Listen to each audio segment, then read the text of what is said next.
Dun, dun, dun, dun.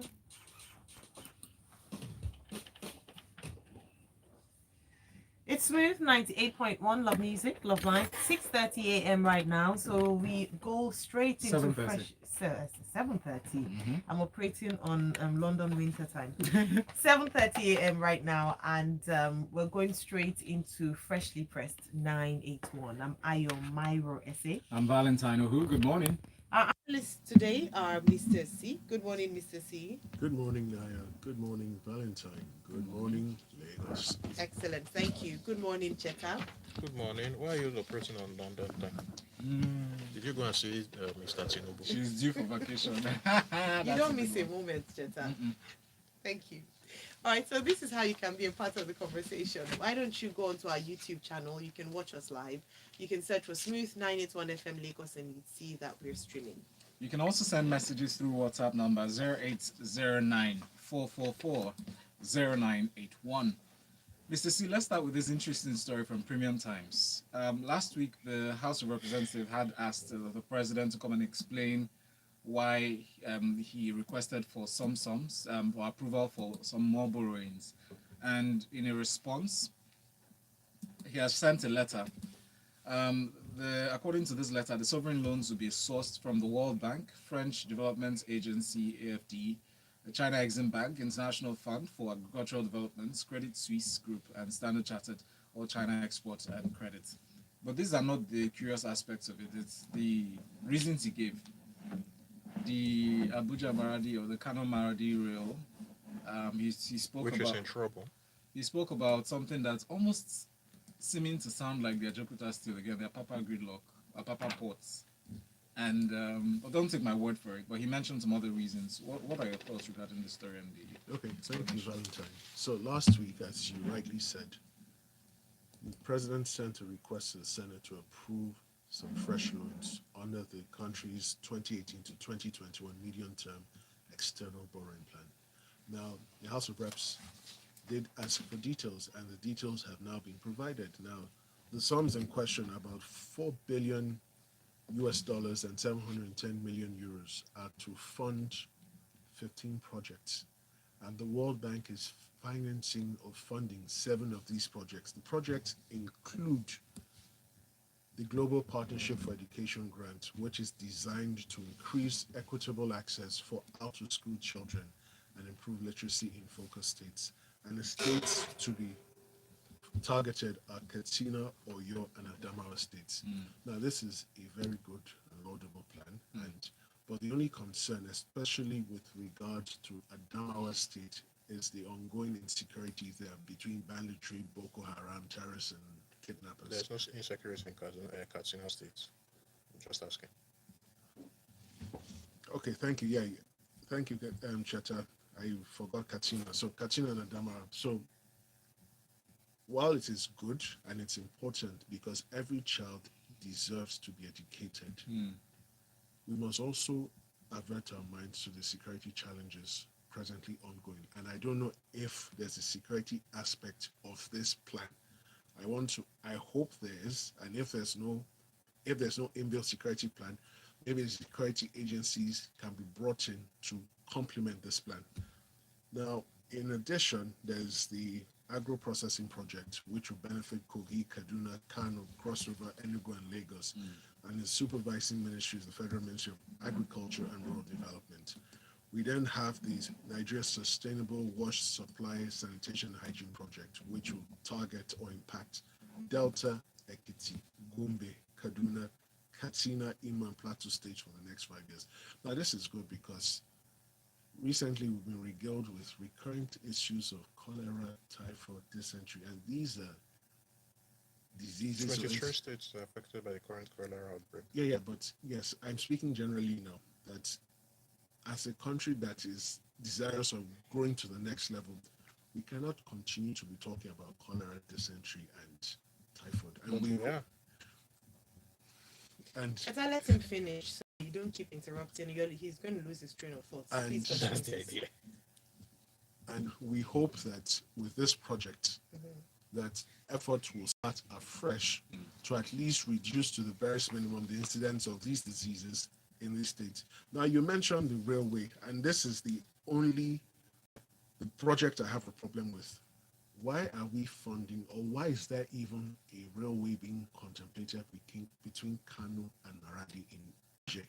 Now, the question that baffles my mind, and I want Nigerians to think about this clearly: what is the benefit of Niger? What contributions does trade with Niger have on Nigeria's overall GDP? Why is it so important that we build a railway line to Maradi?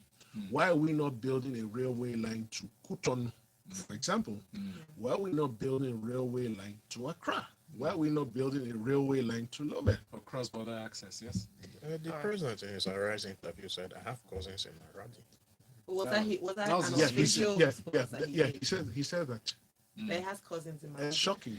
But at some Now, point, they about were the- exploring the sorry. possibilities of finding oil there. Please. No, wait, Chacha, hold that thought. Or marketing, or taking our oil there to Niger sell. is the poorest country in the world. Please, there's nothing that they can contribute. This is not me being facetious. Anyway, about the out of school, the children thing with the education. On the surface, it looks good. Katsina is the second highest to the second highest number of out of school children in the country, secondly to Bauchi. But Adamawa has made a lot of strides. I see. I have a problem with this whole thing overall, especially given our debt to revenue ratio, which is almost 100%, and then you are still adding more. Our debts, Nigeria's debt has ballooned to 15 trillion naira in the last 6 years, and you are still borrowing more, and we don't have tangible outcomes for all the previous borrowings. That's my problem. So, Chacha, yes, whilst we agree that that is of some concern, Some, the truth remains that if we do not start these projects now, then there's a real problem. So these projects have to start. which one way progress? or The the real other. line to Maradi. That's being sarcastic, Mr. yes. C, please close your statement so we can move on to Especially the next education part. That's really one So- that warms my heart. Yes, so the education part is good because part of the problem bedeviling the northern region generally is a lack of education. And a lack of education leads to a hopeless future, no economic prospect. And when that happens, you then find that a lot of these human beings then resort to a life of crime and violence. That is why, for example, in Zamfara State, it's reputed that there are over 100,000 bandits. Why? It's 5,000. How is really the question? No, thank you. For the final one Yes. point, the French agency is funding the National Digital Identity Project. Now, this is very key. Maybe we can finally get some semblance to that project. This is a project we continue to struggle with. And it is hoped that It's so tough. it is hoped that with the intervention of the French, with not just funding it, but providing technical skills and Our data is expertise. still trapped with Sajem, a French company. All right, we're going to have to move on to the next story because Yes, we've please. spent considerable time on this one. You can now on my mic. So now that Mr. C, feel free to interject at any point, please. The Punch newspaper has a story. Buhari approves incorporation of NNPC, appoints board members. It's just mainly an announcement, but taking it further from passing it into law, the Petroleum Ministry Act, now going forward to set up the board for the NNPC. What changes do we hope to see, Chata, from this new move? I really don't see any changes coming from this. And yes, this is me being cynical as always.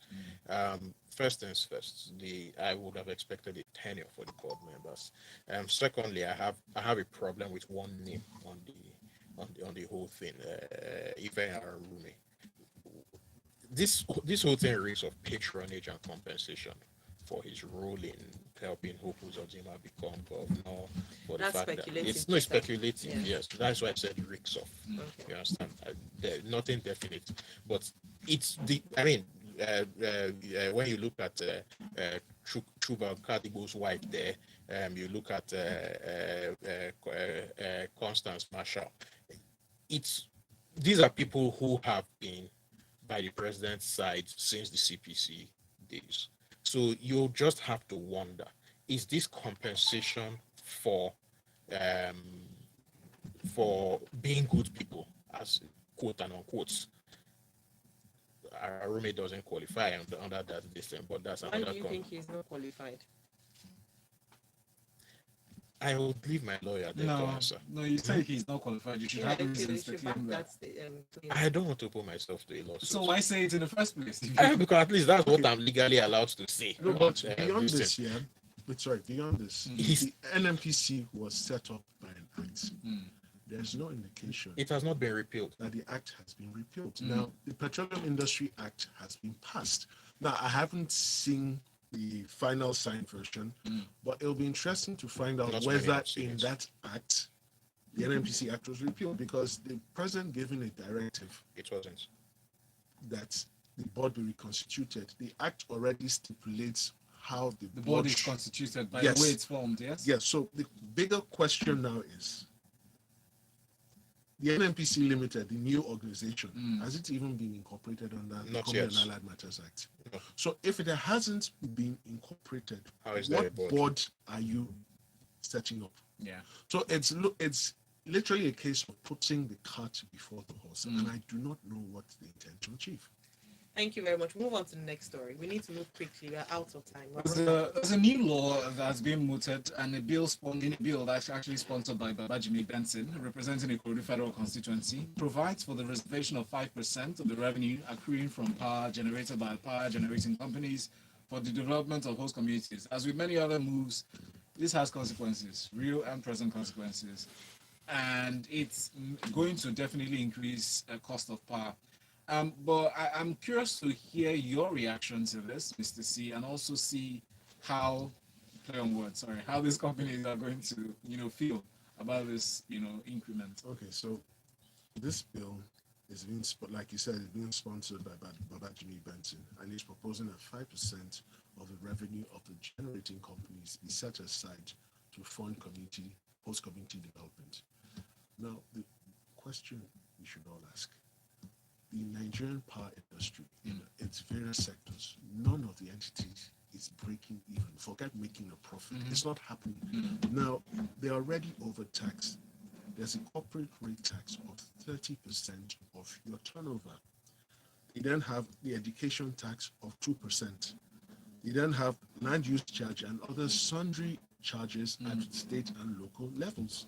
Now, You've not mentioned the VAT tax. okay, so there's also okay, so what it is now is the companies are overburdened already, and now when you propose a 5%, now the generating companies cannot bear that cost. They're going to pass it on to the distribution companies, and guess what? Distribution companies will not bear those costs. That they will pass them on to the eventual customer. Now, what is very interesting is the EFC SRA Act, which is the act that regulates the power industry, already stipulates in Section 32 Section 76 how tariffs are calculated. Yeah. And the various parameters do not include host community development. So that act will have to be amended. So why this is introduced is curious to me, because first, it's almost like it's taking a leaning from, or borrowing from the idea of the oil and gas sector, but what merit is this? First of all, you have to consider installations, hazards to the community, how that benefits the community that's playing host Okay, so to this company. unlike the oil incidents where the extraction actually affects the land, the farmland, The or environment. the environment, electricity actually has the reverse effect.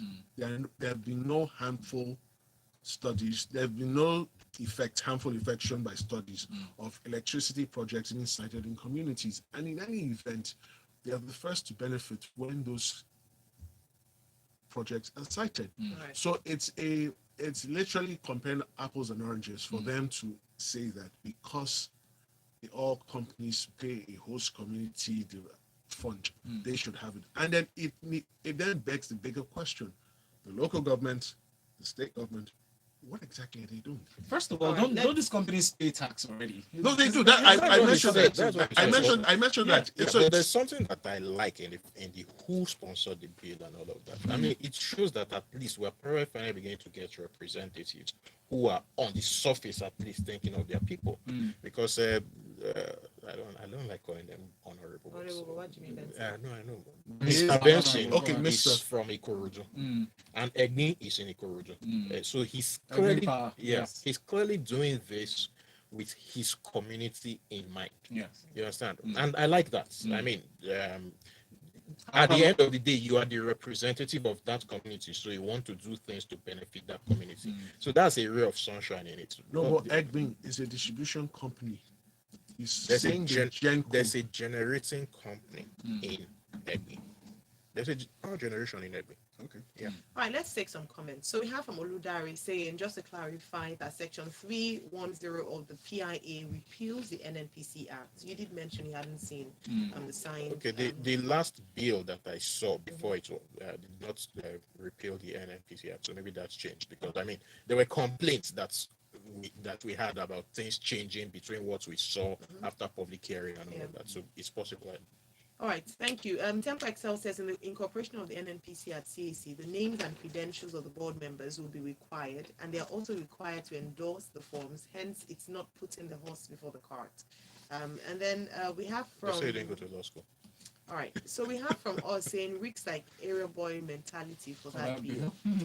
Tony Salman says the railway project in Niger links Jigawa, Katsina over 500 kilometers within Nigeria and only 25 kilometers into Niger. Why aren't we talking about the socio-economic benefits to us? That's fair enough.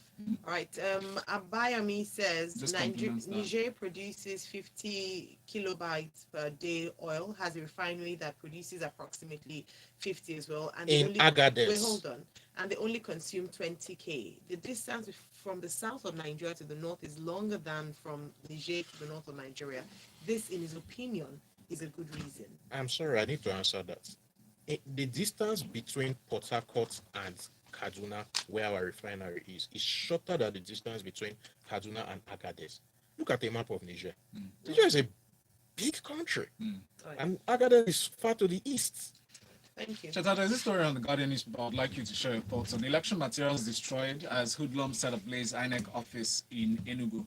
We've moved from hoodlums to from unknown government to hoodlums. It's all reeks of that laziness of not being able to catch the people who are doing this. Now, this is the 23rd attack on an INEC facility since the 2019 general elections.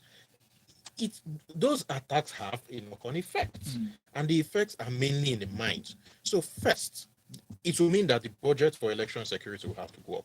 You need to secure the materials, since somebody has clearly established a fact on the ground that election materials are fair game to be attacked. So you will need to increase the budget and the number of security personnel that will be guarding those election materials. That we can scarcely afford that kind of expenditure, given all the borrowings that we are doing and all of that stuff. Secondly, it will depress election turnout in a region that you already have a very poor electoral turnout, and election turnout in Nigeria generally has been steadily declining, election on election, over the last few cycles. When people feel that, violence is going to be the language of election, then it gives every incentive for them not to turn out, which has a knock-on effect in itself of further delegitimizing the government. I mean, so the security services that haven't caught one person in 23 attacks, that's a huge indictment on them. All right, thank you very much. We'll move on to our next story. Indictment you mentioned, election 2023 in view, but even before then, we have some in November next year. But let's move on to this one, Guardian newspaper, Mrs. C.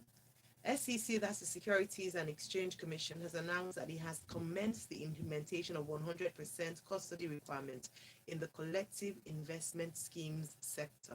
This report is in the Guardian newspaper, and I'd love for you to break this down for us, especially as it affects Nigerian investors.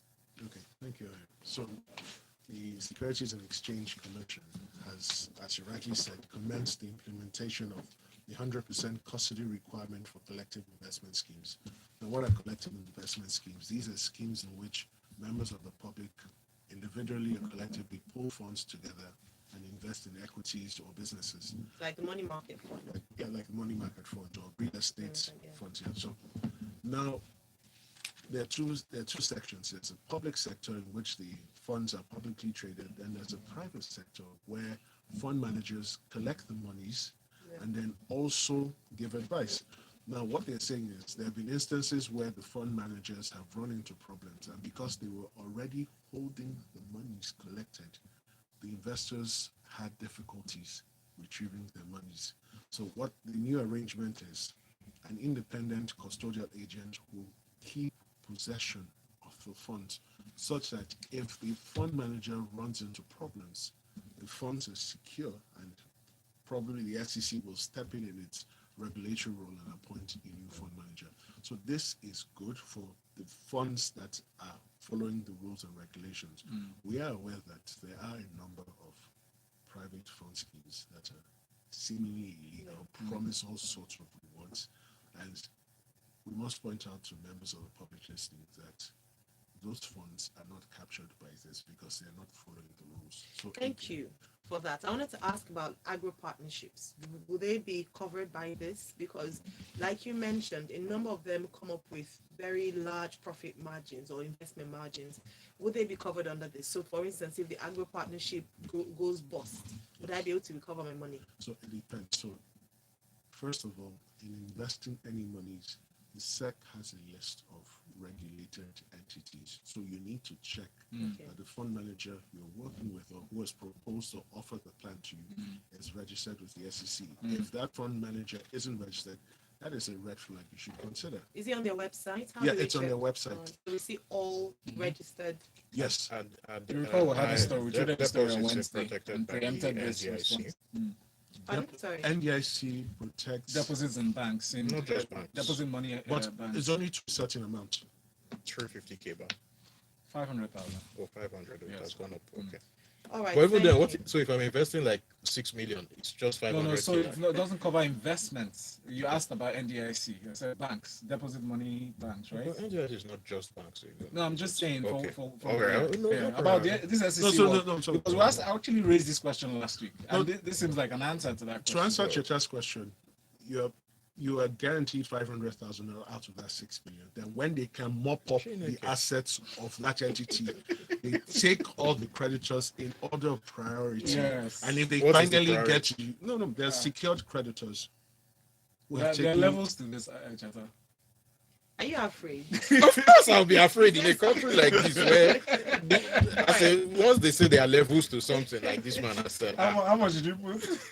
I think this is. Thank you so much for doing justice to breaking this down for us, Mr. C, because it would help people. I think it's very important, Yep. especially with the volatile investment climate currently, to do your due diligence. So if someone is promising you heaven and earth in terms of returns on investment, check if they are they come under regulation of SEC.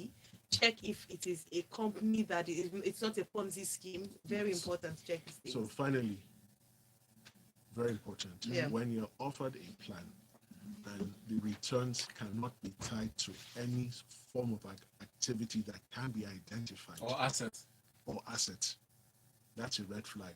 If the returns promise anything between 60 to 200%, that is a very big red flag, and you need to be very How about careful.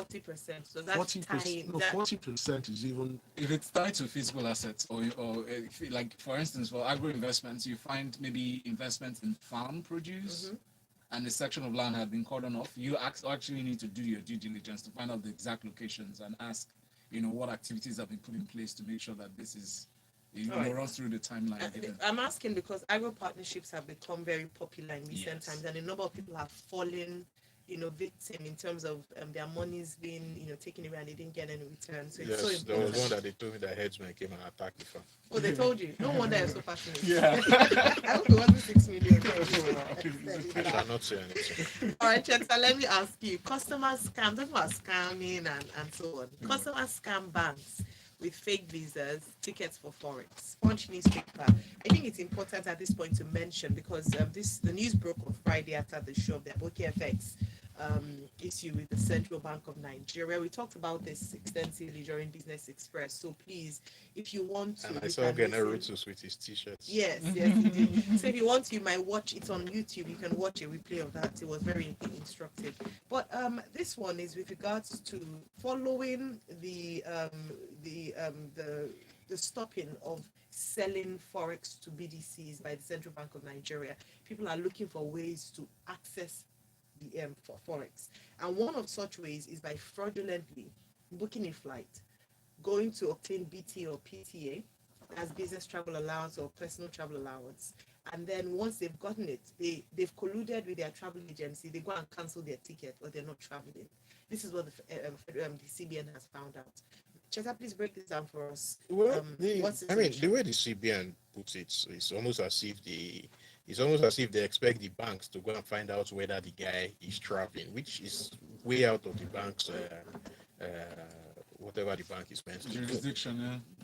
See, at the end of the day, the truth is, first things first, there could be genuine reasons to miss a flight. In this era of COVID, the potential flyer may fail his COVID test just before. But Cheta, missing the flight is different from canceling the tickets. Thank you, Mr. C. Missing the flights and canceling the tickets, not the same papa bonder. So, yes. I think it's the intent. That's Is it the bank's job to judge intent? No. Yes. How? If I present documents to you, documentation to show that I'm traveling, Yes, and then it's fraud. So what makes it no, fraudulent? no, It's because the intention is wrong. The It's CBN is putting the onus on the banks to judge whether the person is wrong, is doing it fraudulently. That is not the bank's job. The bank cannot know. The bank cannot know whether the visa is fake. Having said that, I think that is actually the less serious part of the whole matter. The real issue here is the fact that as institutionally, we continuously create incentives for bad behavior. And so why should we be surprised at this? We must understand that currency is a commodity. Yeah. And like any other commodity, there's a supply side, there's a demand side. And scarcity of supply drives up demand, which drives up prices. That is what is happening to Nigeria's naira. So in researching this story, when your producer said you are doing this story, I picked up the phone and called a malam that I know to ask how much is dollar today. And you know what he told me? 570 for dollar. If I want to buy $1, I'll have to give him 517 naira today. So I opened the CBN's website and I checked, and officially the price of the naira is 411 naira 83 kobo today. So you have this huge spread of 158 naira 17 kobo. It's a huge incentive. So if, for example, let us assume that Emefiele's PA is my close body, and I'm able to access forex at official rates, or let us assume that I have the perfect forger and I'm able to do a fake visa and a fake ticket today. I can go to a bank with 4.1 million naira, get $10,000, take that $10,000, enter the street. $5,000. No, at official rates now. Take that $10,000, enter the streets, and sell it for 5.7 million naira. That's just in one day a cool 1.6 million naira profit. That's a huge incentive. And when you have that kind of incentive, people will naturally break the rules. And you see, I'm not the first person saying this. The former CBN governor, Mr. Emefiele's Dr. Emefiele, whatever, his predecessor said it, that people do it. How many of them have been caught? Yeah. Instead, all the blame is going on Aboki FX, which is a website that simply aggregates news. As in, what Aboki FX does is what I did this morning. Pick the phone, call a malam, put what the malam says on their website. The difference is that they call multiple, so that they do an average. So it goes deeper than that, though. So in terms beyond just how is Aboki FX? Wait. How is Aboki FX manipulating the rates? When if you check CBN's because CBN on their same website they put a parallel rate as well. Track it from 2014. It is only 3 times since 2014 that it has had divergence from what Aboki FX says, and in those 3 times, none of them has been since 2016. All right, so 2 things. I'm glad you mentioned the year 2014 because Roses had actually mentioned that there are rules, and according to the rules, only the CBN is allowed to post up, rates. And so if they came on, if they were to use that against Aboki FX, they were outside the rules, number one, despite the fact that they haven't been called out in many years. That's that is besides the point. Then the second, hold on, because I want to inform people whilst you, the second part of it as well is that they also mentioned the movement of money. So insider trading is also coming into this. Hence why they're said to be wanted. That they trade on behalf of people, make excess profit because of insider information. Abuki effects. That's what. That's an allegation. Yes, That's an it's allegation. absolutely- That's what she actually said. It's an allegation Yes. that I can almost guarantee will not stand, but that's besides Well, the that's point. just you. The point is, this is an aggregator. There's no way an aggregator could have been manipulating FX rates. But Right. the CBN is just looking for a scapegoat for their own failure, and they created the incentives. All right. Since they banned sale of forex to true BDCs, guess the amount that the naira has fallen? How much? 13%. It wasn't Abuki effect that banned sale of currency to BDCs. It was CBN. And when they banned it, we sat here and said this is a bad idea. I wrote on Twitter, this is a bad idea. If you go here. All right. Thank you so very much, Cheta. We're out of time, and as unbelievable, it's believable and unbelievable. But yes, final story that we won't be analyzing, but just to mention, is on flooding. Lagos threatens to shut security markets, and then Lagos NSAS panel suspends sitting as Adegboruwa raises concerns around some powerful people in quotes trying to manipulate the outcome of the panel. Thank you very much for listening to us this morning and participating. We can participate further at 8:10 during Lagos Talks 981. Then please call the number 01448991, at which time we'll take some of the messages that we couldn't take during Freshly A Pressed. big thanks again to our analysts. Thank you, Chetan. Thank you, Mr. C. This is Smooth 98.1. Do banks not publish rates? Thank you. They do.